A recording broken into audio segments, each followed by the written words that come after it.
to the After Dinner Leadership Podcast. We are living in a period of significant change. It isn't occasional, it's constant, it's fast, often unpredictable, and that's not going to change. It's not necessarily about reacting faster, but how do we lead deliberately through the change? Some of the leaders that I'm seeing stand out right now aren't those who are chasing every shift. They're the ones anchored in something deeper, while staying flexible and ready to respond. And some of the challenges that I hear leaders talking about and that I experience is this shorter decision cycles, increased ambiguity, and their teams are looking for clarity from them that they may not be able to give in the detail that's being requested. So when everything feels like it's moving, the instinct is to sometimes grip tighter, but that often slows down a team and creates confusion.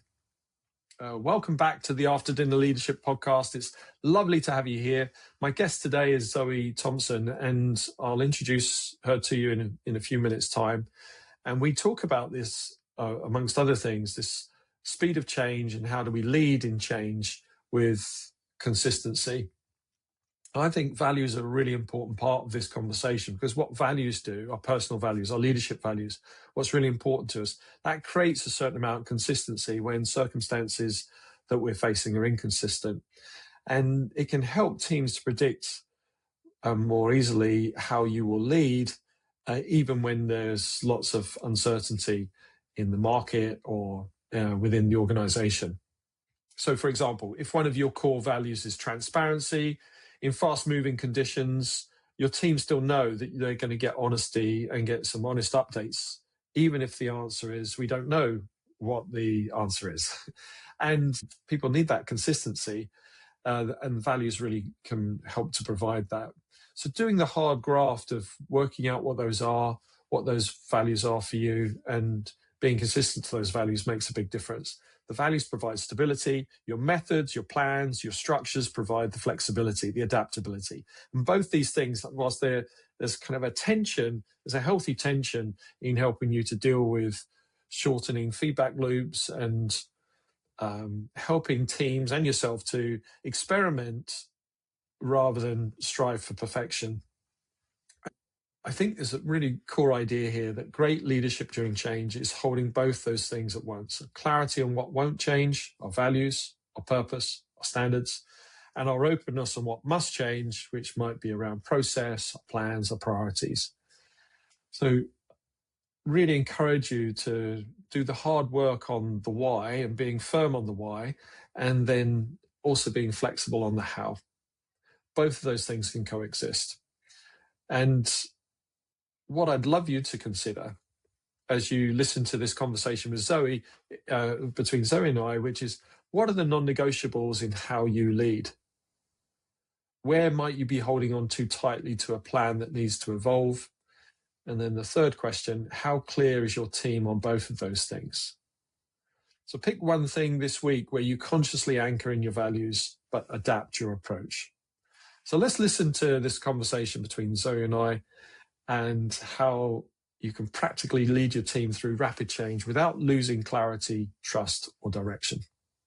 Enjoy. A warm After Dinner Leadership Podcast. Welcome to Zoe Thompson. Welcome, Zoe. Thank you for having me. Looking forward to this. Yeah, likewise. It's good to have you here. Now, we've got this virtual dinner table, this after dinner leadership table that we've gathered around.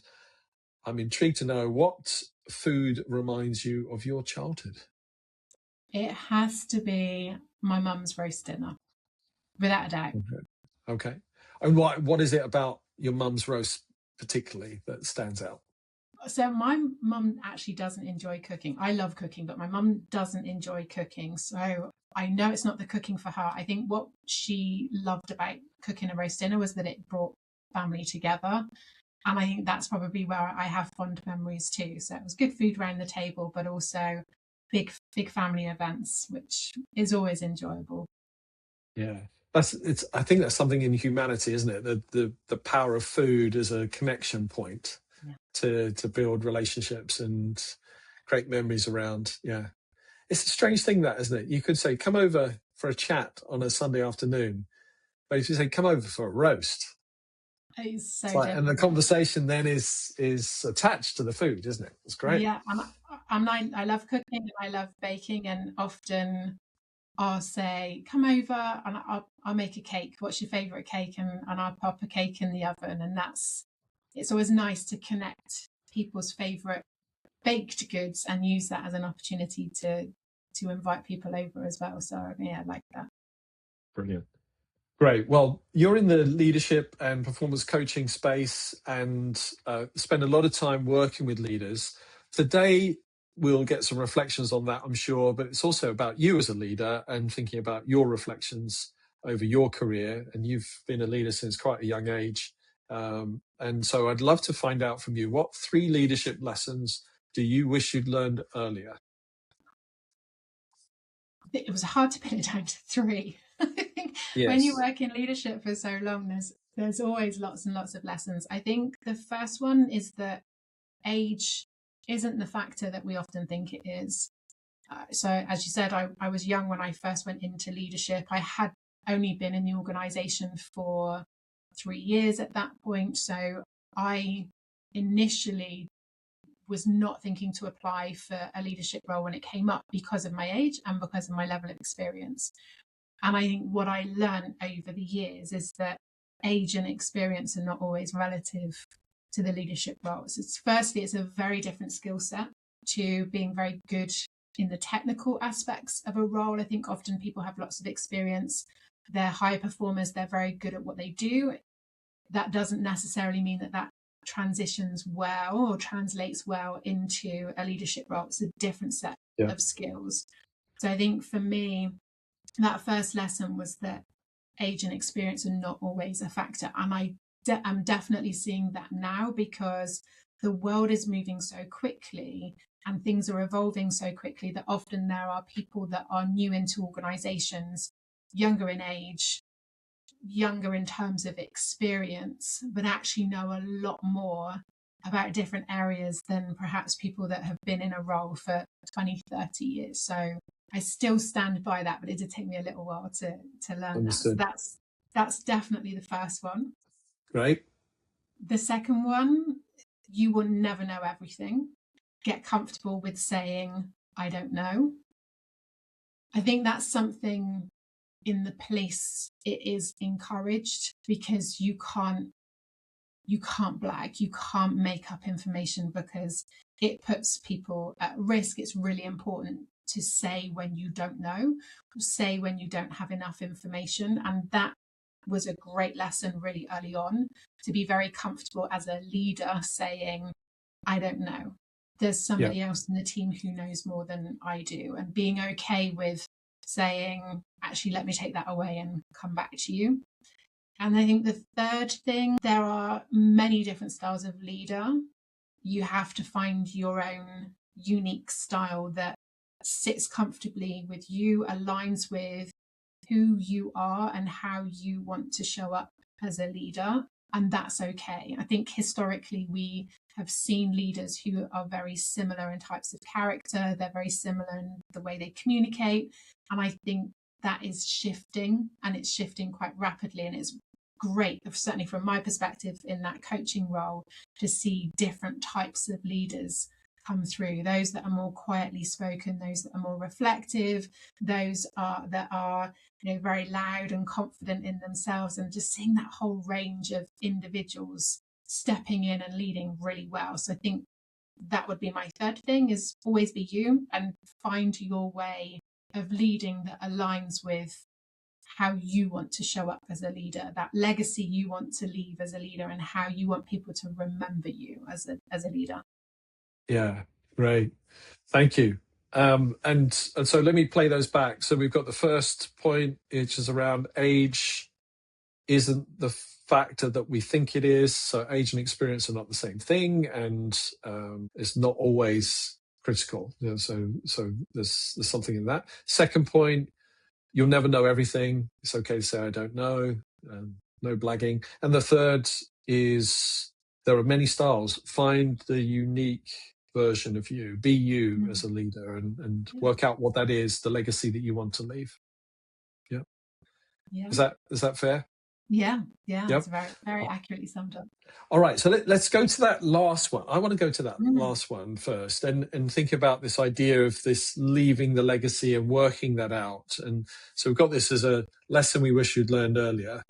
How did you come to understand the leader that you wanted to be? I think this is why the answer stood out for me, because it took me a long time to work Hmm. out who I wanted to be as a leader, but also being confident enough in myself to then step into that. So, with my experience in the police, when I first went into leadership, the people that were in the top corridor, so to speak, the people that were in that senior executive level at that point were all men. And then as women started to get promoted and come up through, it, in my eyes, they were a particular type of woman who led in a particular way. And that didn't resonate for me. I didn't see myself in either the male leaders or the female leaders either. Sorry to cut in there. Could you just explain that a little bit more, the female version that you were seeing that you didn't want? I think for me, it was the. I guess it's kind of different. Part of it is an energy for me, and like how people show up, how they engage with people, how they interact, how they communicate. And I think for a while, from conversations I've had, I understand that this for a long time. I mean, we're talking the late 90s, early 2000s, so we are talking some time ago.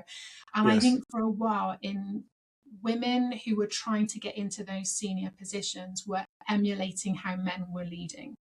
And I Yes. think that for me was where I couldn't see how I could fit in, because I didn't identify with the characters or the behaviors that I was seeing at that senior level. So I didn't see myself. And I know people talk about role modeling as being so important. And it wasn't necessarily, I don't see people who look like me. It was more, I don't see people who show up like me, who have my character or my energy or how I like to interact and engage with people. So when I saw these senior leaders, I felt like I don't want to be that. I don't want to have to be that kind of person or show up in that way to be at that level. So I felt for a long time that my level of leadership that I would get to would be capped, because I genuinely believe that after a certain level, you had to show up in a different way, and it was much more serious and it was much more transactional, very directional. There wasn't the engagement, the collaboration, the partnership of bouncing things around and getting Yeah. different ideas off of people. So I didn't feel like I wanted to be that person. So I capped where I thought I would go. So I don't think it was necessarily gender. I don't think it was necessarily, that visible identity. I think it was more just the leadership behaviors and thinking, yeah, that's not me. I can't do that. I can try and be serious for a period of time, but that it's just not how I engage and interact with people. And How did that switch come then for you to see that differently? I worked with somebody who I did see myself in, and it was a male senior, and the way that he showed up and engaged with people just really opened my eyes to see actually it is possible. It is possible to be at that more senior level and have a sense of personality. And it sounds horrible to say this because but it was just for me seeing somebody who came into a room with an energy and asked questions and said, I don't know, and invited people to challenge and, invited people to offer different perspectives and invited different people into the room rather than more of the same people into the room. And that for me was what I identified with, as opposed to seeing another senior female, which I think is what a lot of people talk about. That wasn't it for me. It was more finding somebody that I identified with in terms of behaviors and energy, I guess. Yeah. Yeah. Great. So admiring the other person was a factor, and seeing that connection, how did you come to the deeper realization, this is the version of you? So you've now got a role model, you've got a spark. If I've understood the flow here, you've got a spark of, oh, this is possible actually to be at that level. How did you find the unique version of you rather than maybe just copying him? Like what? How did Zoe turn up as a leader? How did you do that working out? Yeah, it feels like it was some kind of light bulb moment, and I can't remember a specific point where it was. Yeah. What I can tell you is that looking back on it, I can see that in different leadership roles that I went into, it felt quite performative, that I would dress a certain way, that I would say certain things, that I would use certain words that people were using, and it felt performative. It felt like, and I know people talk about putting a hat on when you go into work. For me, it felt like when the hat went on, I'd stepped into a different person.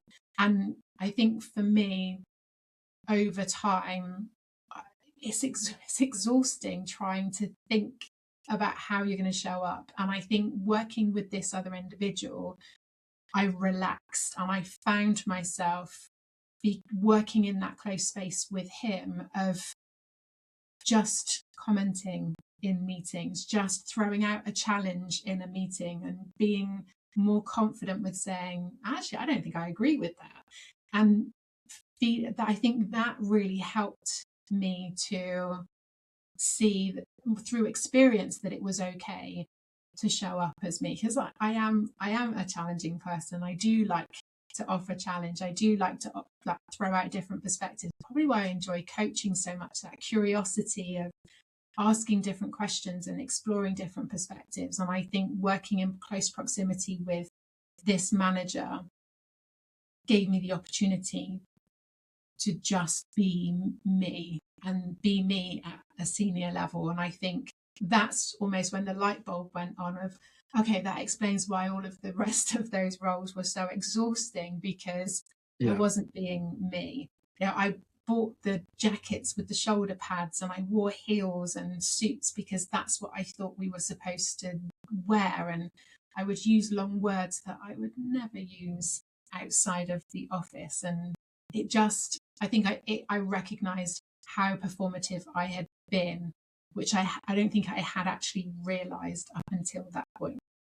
Yeah. What would have helped you?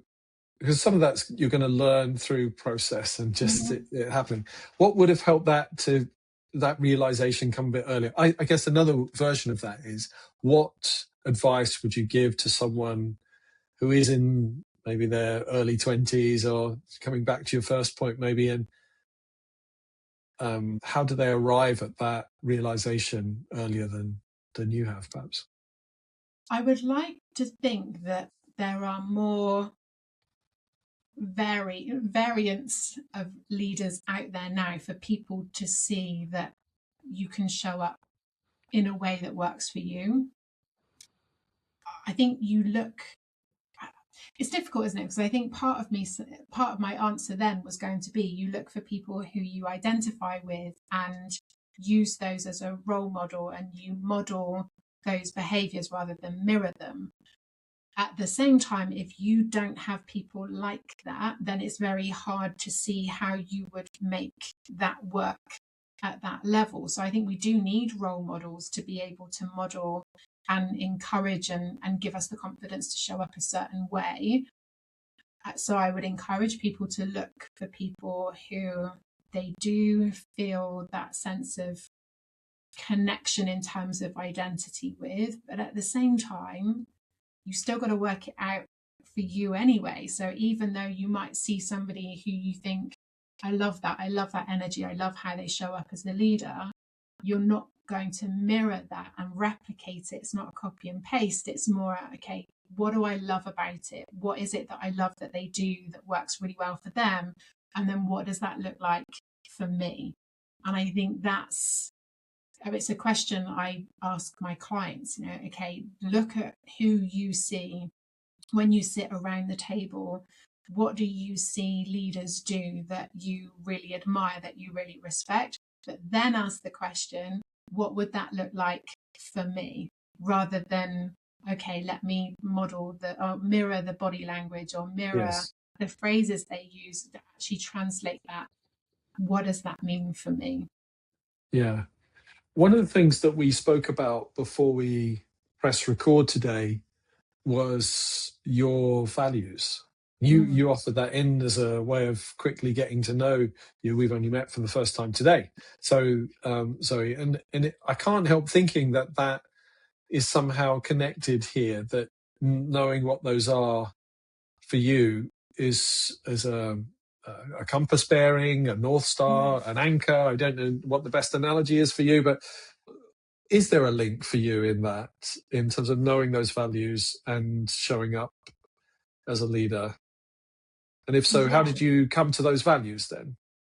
Well, the short answer is yes. The honest answer is I didn't work that out until after I came out of leadership, which is Right. probably why it's so important for me now in the conversations that I have, certainly with clients, helping them to get clear on it. Because I think interestingly, it wasn't until I came out of leadership and into the coaching space and did different training, was sort of embracing learning different things, that values suddenly became part of the conversation. So, I mean, we had missions, visions, and corporate Yeah. values, but that never really connected. It was just, in the police service, we've all got a shared sense of purpose. Everybody works there because they want to make a difference, they want to help people. So there was certainly, when I did the exercises coming out of the police, it was very clear to me that some of those values were definitely a golden thread throughout my service. But it wasn't until I came into being a business owner and having that autonomy around the work that I do and who I spend my time with and how I earn my money, that the values became even more important. And so I wish I had known that earlier on, because I think I would have made some of those decisions about how I showed up as a leader a lot earlier on. And I can see it, I just didn't know it. Like, I can look back on it Yeah. now, and I can look at myself in different leadership positions and think, yeah, those core values are definitely there. I can see decisions I made, how I showed up. The core values are definitely there. They just weren't conscious and front of mind in the same way that they are now. Yeah. Yeah. I can hear that, and I can see why that's so important to you. And thank you for sharing what you have done there. Perhaps we could go to your first point, which is around this age and experience element, and there may be some overlap with what we've just described. But I've had this conversation, or a version of it, sorry, with others, similar kind of theme, and it always strikes me as a really challenging thing to offer someone who is younger, and to say, don't worry, or it isn't about age. And it's easier to say that. I'm nearly 55, and don't worry about your age. Don't let age get in the way. So, well, you're 55, and so you don't have to worry about that. You did when you were 20 or whatever. So Yeah. I'm really interested in your take on this. How do you help someone to believe that age isn't the main factor always, and to help them get through that potential self-limiting belief? I think the challenge is not just the self-limiting belief, it's the beliefs of others as well. And I Yes, think yes, that absolutely. for me is that I don't think I questioned my age. I don't think, from memory and the way I recall it, certainly the first role that I went into, I didn't think my age would be as much of an issue as it was until I got into that position. And then that was what just kept coming back to me all the time. Like, you've only been doing this for a couple of years. We've been here 15 years plus, or, what do you know? Yeah, So I think, I don't know, is that a slightly that sense of, some might say naivety, some might just say that actually it just wasn't on my radar because it hadn't been an issue up until that point. It's that challenge from others that I think then I started to question it, like, well, are they right? Do I know enough? Can I do this? And when I went into senior leadership at 30, the people that were in the department were all senior in service. So there were a lot of them that had more years serving as a police officer than I had years on the planet. There were people there that had children that were older than me, and that then was an issue for others, perhaps more than it was for me. So I think my memories of it was that it wasn't an issue for me until it was an issue for other people, and then I started questioning it, and then that was when I found, probably fits into what we've just been talking about, that I felt I needed to behave a certain way to be taken seriously, or I needed to behave a certain way to be respected. Whereas actually, with the benefit of hindsight, I think if I had stayed true to myself, they probably would have felt a better connection than the disconnect, I think, of me trying to be somebody else, because I think that then fed into, well, who is this person? Because we sense that, don't we? We sense when somebody isn't being true to themselves. And I think that actually fed into it, rather than if I had just rocked up on day one in what I would normally wear to work, rather than an outfit that I had bought because I'd been promoted. Maybe people would have connected with me on a one-on-one basis a lot better and a lot quicker than they did with me trying to show up in what felt like fancy dress and dress up. So it's interesting, because I do feel it wasn't as much of an issue to me as it perhaps was to other people. But I know that a lot of people do feel that, and that's what holds them back. Thank you for the clarification. And I guess there's an element of, many of us will wear a certain mask to do the role, and some of that's quite important. I guess you talk about police. Obviously, I guess there's certain things that you're going into where you have to, I can only imagine, but need to put on, let's say, a more, I'm going to say aggressive, that's not the word I'm looking for, but combative, maybe going into a hostile situation to function well in that scenario or something, rather than to be very passive or something. I don't know. I'm not explaining myself very well. Anyway, we put masks on to come into to work and to function. What I'm hearing from you is that in that promotion, that mask perhaps was a bit too hollow. There were, like, people weren't seeing the real you enough emerging from it. Even though you had this responsibility, you're proud of it, proud of the opportunity that you've got, but as a consequence, there was the performative element was maybe ramped up, and they didn't know, right, who's Zoe, who's the real Zoe, who is she, sort of who is this person that strolled in. Absolutely. That sums it up really well. It's kind of the expectations that you have of yourself, expectations that the organization, the system has of you and your colleagues, that kind of stuff is all building and can put some false messages out, I guess, in terms of who actually shows up. I want to, is it okay if we switch gears a little bit? Because obviously much of the time that you're spending is working with leaders now, and obviously bringing your own experience into that space. What are you noticing that's really on the minds or the desks of leaders that you're working with right now, that they're struggling with or challenging them right now in the workplace? I think it's the speed of change for a lot of people. I think things are changing really quickly. I would say a lot of leaders probably would say that they embrace change, that they love change, that they there's that, I think a lot of leaders can sense that there's lots of changes that are happening that are very good and will be very good, will be very positive. It's just the speed of it and how you keep teams motivated and engaged through that amount of change. Engagement is another one.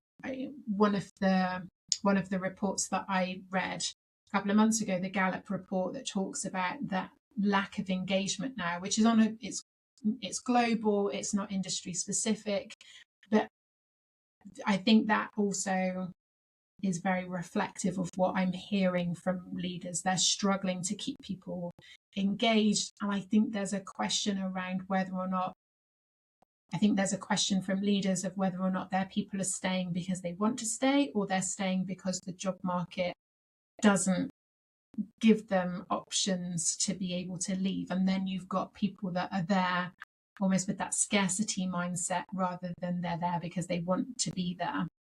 So those are a lot of the conversations that I'm having. I think change is at the core of a lot of that, just the speed of change in terms of technology, but also the workplace is shifting, where we've got younger generations coming in that have different values. They've got different approaches to things. They communicate differently, and it's fresh and it's vibrant and it's different, and it's creating lots of good in the workplace. It's also the speed of that coming in with technology changes and everything else that's going on in organizations, especially around reorganization because of budget and all of those things that happen, which when you got one thing at a time as a leader, it's like, okay, this is the change, we move the team through the change, and then this is the next change and we lead them through. Whereas I think at the moment, for a lot of leaders, there's a lot of different changes that are going on, and the snow globe hasn't really settled from the last change, and they're already now starting to implement the next one. So that comes through. I think that's there's lots there, but I think that's great. It's great. So change is the constant. We've got, but it's the pace at which it's coming through. This is unsettling, I guess, and just disorientating for some. Low engagement may be linked to that in some way. We've got different generations or a wider range of generations in the workforce as well, and expectations that come with that, with a new generation coming into the workforce. I heard or read of Generation Alpha.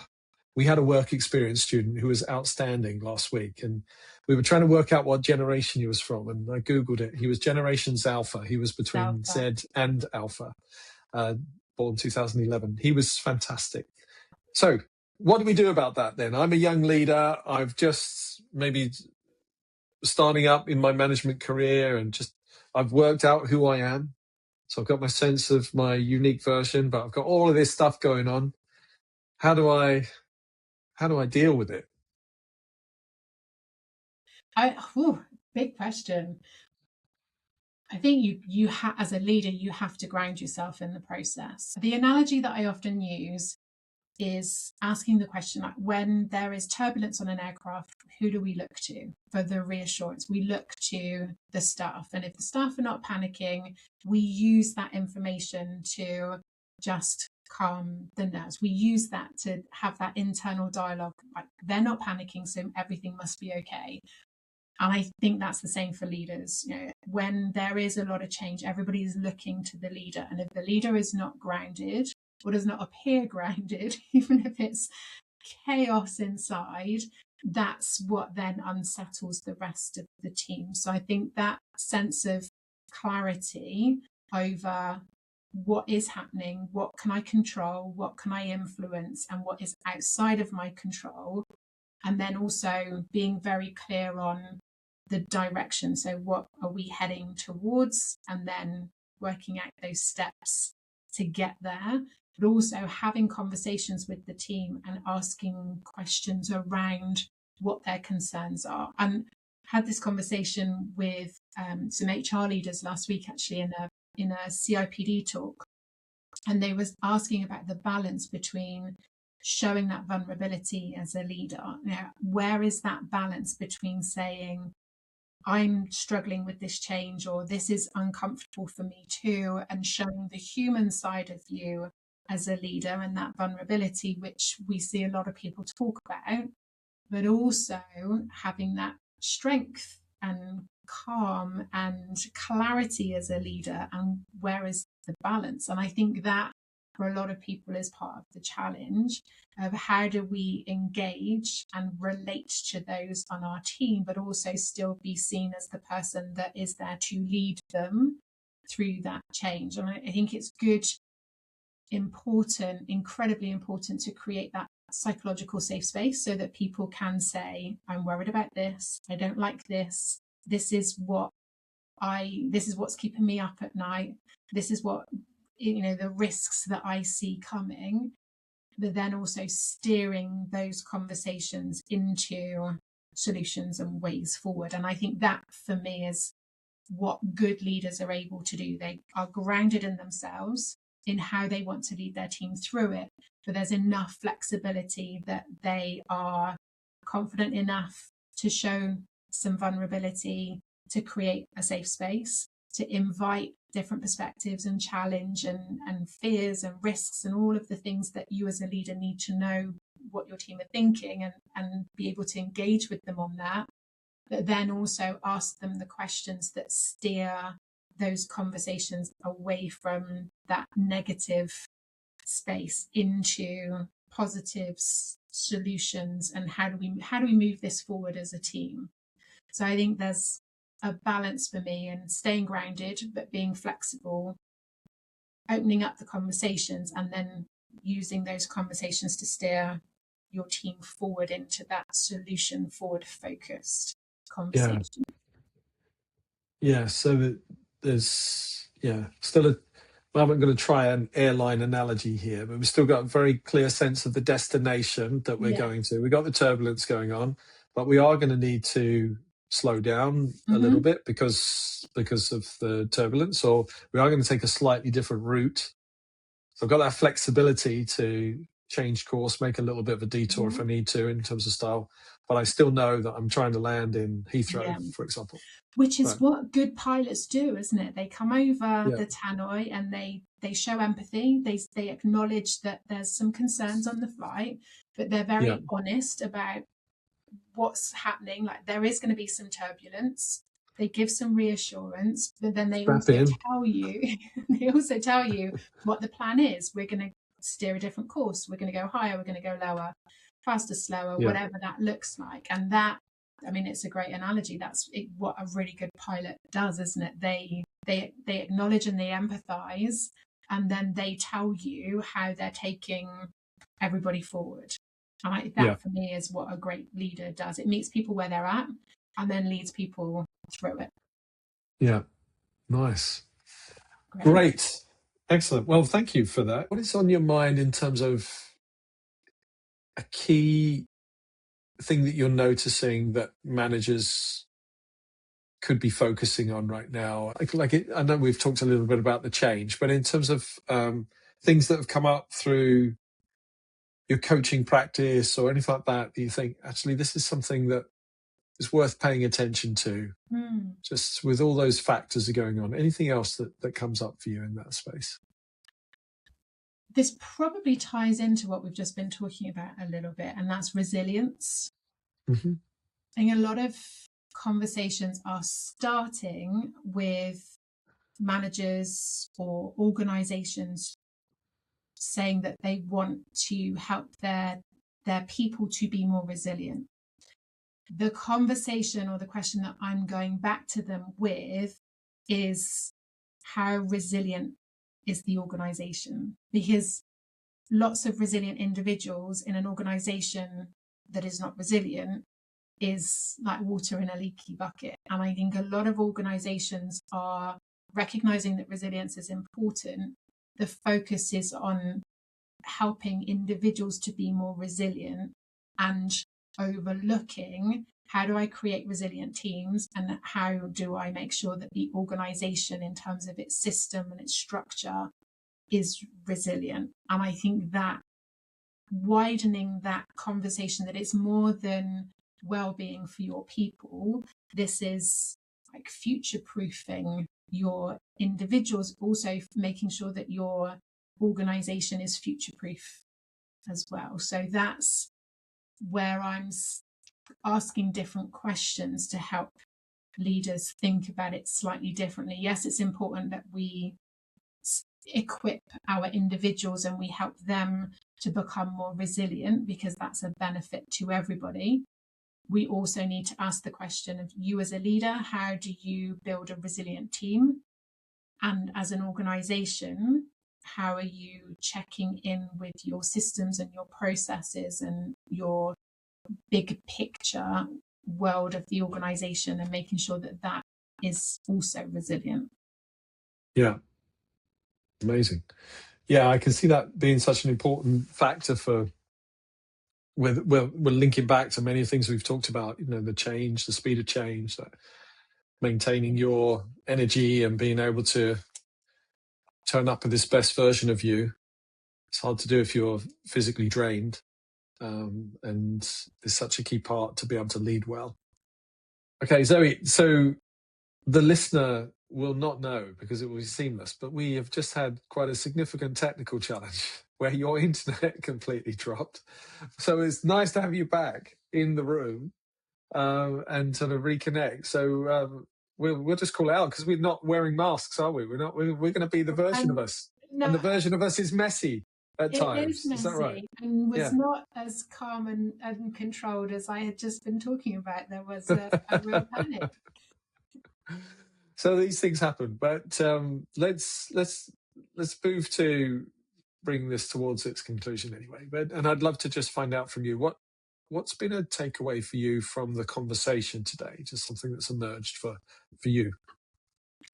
I want to seamlessly link it back to what we were talking about at the beginning, and I think this is what's happening in workplaces right now, and what leaders are facing, for me, really comes into what I was saying at the beginning in terms of those 3 lessons. Actually, nobody knows in terms of what's happening. Technology is brand new, so 20-30 years of experience or being in your 40s, 50s or 60s makes absolutely no difference at all, because nobody knows. So it really does link into that first point of, actually, age doesn't make a difference. It's that it is resilience, it is your behaviors, it is how you have the skills and the character to be able to lead people through it. And actually, it's okay for everybody at the moment to say, I don't know, because it's moving so rapidly that very few people have the answers. And went to a conference a couple of weeks ago and was sitting with people who are in the AI world, and they were very quick to say, we don't know that. So if they don't know, then we definitely don't know. So I think really just what we've been talking about really feeds into those first 2 lessons. But actually, it doesn't matter, because nobody knows, and it's okay to not know. And actually, it's your character and your behaviors as a leader is what is going to be the difference that makes the difference in how your teams come through that period of change. It's not your knowledge, it's not your experience, it's your skills and your attributes that are going to make the difference. And so, it's been an interesting conversation. Yeah, thank you. Likewise, sorry, I appreciate that. And you talked about this, finding the unique version of you. I guess there's something around like making sure that they show up in these moments rather than retreat, and because there will be the strengths and the talents that you've got that are going to be really advantageous to whatever that situation is that you're in, that you can bring, that will be slightly different from somebody else and the way they might solve it or the way that they might deal with it. So just having confidence that the resourcefulness of that person that will be able to deal with the situation there. Something that occurs to me today. For the first time, we've got leaders leading without a blueprint. Well, I'm trying to, I wonder on that, because I think there's, again, it's the pace at which it's moving, I think is quite the significant element to that, because I'm trying to reflect back on the dawn of the internet, the World Wide Web. That felt very seismic. Even the home PC, having a computer that was able to be at your desk at home or somewhere at home, felt quite significant. I think the speed at which AI is producing new versions of itself and iterations of it, the capacity are, is something that tricky to get your head around. But I still have great inspiration of the human capability to be able to adapt to new circumstances. Yeah. And that human intelligence is still far more important than the artificial one.